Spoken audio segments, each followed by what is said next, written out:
Budi Gunawan dan Barito Mulyo Ratmono dalam kebohongan di dunia maya.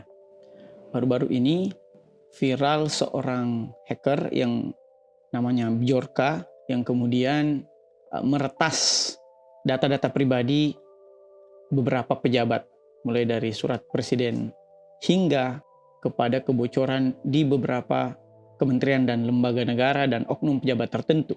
Nah, pejabat tertentu yang dimaksud kemudian mengklaim bahwa data-data yang dibocorkan oleh Bjorka adalah data-data yang hoax. Apa yang kemudian disebut sebagai hoax dan apa pula bedanya dengan fake news? Mari kita bahas. Nah, hoax dan fake news dua-duanya merupakan informasi yang sesat.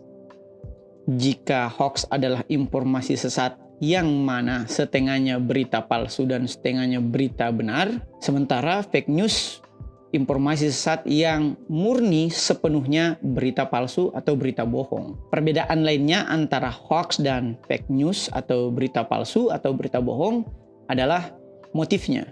Jika hoax bermotif selain ekonomi politik juga bermotif sensasi atau pengakuan atau senang-senang semata, sementara fake news motifnya murni politik dan ekonomi. Hoax pertama kali ditenggarai muncul pada abad ke-17. Nah, misalnya hoax yang paling viral adalah Jokowi salah dalam sholat di kunjungan negara Afghanistan. Padahal antara sholat yang pertama dan sholat yang kedua yang katanya diulang adalah dua peristiwa yang berbeda. Nah, kemudian yang di-framing di media adalah Jokowi salah sholat sehingga diulangi karena Jokowi sering membohongi masyarakat. Itu adalah kumpulan berita palsu dan berita benar yang kemudian dikemas menjadi satu berita yang utuh yang kemudian kita sebut sebagai hoax. Sementara fake news contohnya misalnya ada berita tentang Ahok yang ketika ditahan di Makobrimob itu bebas keluar masuk penjara, padahal faktanya Ahok itu masih ada dalam Makobrimob pada waktu itu. Nah, sehingga tujuan utama fake news murni menyesatkan seseorang dan murni pidana. Walaupun hoax juga dapat dikategorikan sebagai tindak pidana karena hoax merupakan berita yang menyesatkan. Pertanyaannya kemudian, jika hoax dengan mudahnya berseliweran di sosial media kita, siapa yang berwenang untuk memvalidasi bahwa ini hoax, ini bukan? Kita ambil contoh kasus Bjorka tadi. Jika ternyata menteri yang dimaksud kemudian mengklaim data-data yang dibocorkan oleh Bjorka adalah hoax, yang mana yang mesti kita percaya? Apakah Bjorka atau klaim hoax dari seorang menteri tersebut? Pertanyaan lebih lanjutnya pula adalah jika korban kemudian satu-satunya person yang berhak memvalidasi atau mengklarifikasi bahwa berita tersebut hoax, bagaimana jika informasi tentangnya diserang secara habis-habisan? Apakah ini bukan upaya untuk melemahkan atau bahkan membuat si korban menjadi sibuk? Apalagi kita tahu bahwa membuat konten hoax itu sangat mudah proliferasi atau penyebarannya. Nah, selain hoax dan fake news, ada berbagai macam konten negatif di lini masa atau di sosial media. Misalnya pula ada clickbait atau judul yang sangat wow, padahal isinya tidak menggambarkan judulnya sehingga kita mudah mengkliknya.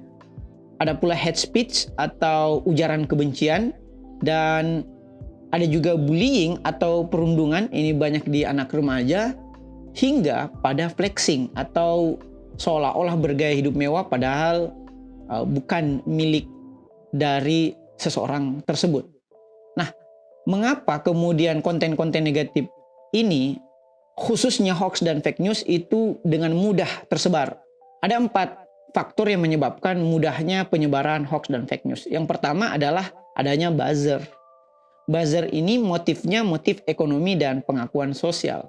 Nah, buzzer ini ketika motifnya ekonomi berarti dia dibayar oleh aktor politik tertentu atau pesanan. Sementara jika motifnya pengakuan, dia memviralkan hoax tersebut atau mendistribusikan hoax tersebut hanya semata-mata untuk membutuhkan pengakuan sosial atau dikatakan jago dalam bersosial media. Faktor yang kedua yang membuat hoax itu mudah berseliweran adalah adanya aktor politik atau pemesan dari konten hoax tersebut.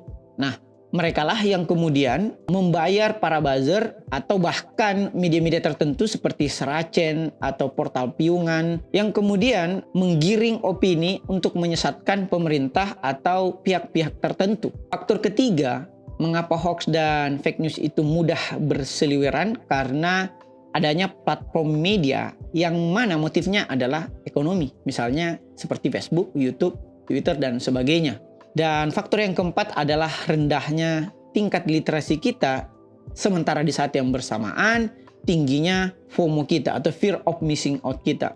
Mereka yang kemudian menjadi co-konspirator dalam hal ini ikut men-share, ikut melike, ikut mengkomen konten-konten negatif tersebut, atau bahkan ikut menyebarkan pesan berantai di WhatsApp grup atau WhatsApp keluarga sehingga ia mendapatkan pengakuan sosial. Inilah 4 faktor mengapa hoax dan fake news itu sangat mudah tersebar. Nah, ada beberapa kesalahan berpikir terkait hoax dan fake news ini atau terkait dengan konten negatif pada umumnya. Yang pertama tentunya kita hidup di dunia yang mengklaim bahwa yang paling viral adalah paling benar. Padahal ini adalah post-truth, kata Matthew de Ancona. Kenapa? Karena kita tidak bersandarkan lagi pada fakta, tetapi hanya pada kecenderungan emosional kita saat melihat bahwa ini jumlah view-nya sudah banyak, jumlah like-nya sudah begitu banyak.